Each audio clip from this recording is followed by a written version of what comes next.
Great Fire of London. Man who first raised alarm over blaze identified for the first time. The first witness of the Great Fire of London has been revealed for the first time as Thomas Dagger, a journeyman baker on Pudding Lane. Museum of London research has conclusively identified Dagger for the first time as the man who reportedly discovered the Great Fire and raised the alarm.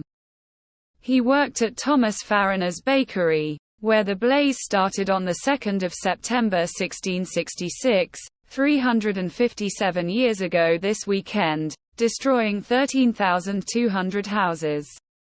The research, conducted by Professor Kate Loveman of the University of Leicester, unlocked the puzzle from an account given by MP Sir Edward Harley. Sir Edward wrote that Farriner's man, meaning journeyman or servant, awoke after 1 a.m., with the choke of the smoke. He told how Farriner, his daughter, his man, escaped from an upper window. But a maid died. Other sources make no mention of the unnamed man or maid, but refer to Farriner's son being present. This allowed researchers to identify the surviving members of the Farriner household and the mystery man, now identified as Dagger. It was fascinating to find out more about what happened on that famous night, said Professor Loveman. Although most of the evidence about the Farriners is well known to historians, Thomas Dagger's role has gone unrecognized. Unlike the Farriners, his name didn't become associated with the fire at the time. Soon after the disaster, he merges back into the usual records of restoration life, having children and setting up his own bakery. His is a story about the fire, but also about how Londoners recovered.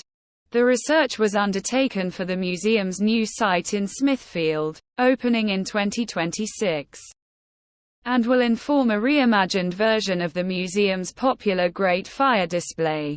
The project, Reimagining the Restoration, will place the stories of real Londoners at the forefront of the history of the Great Fire, said the museum, and will include new teaching resources for teachers and children.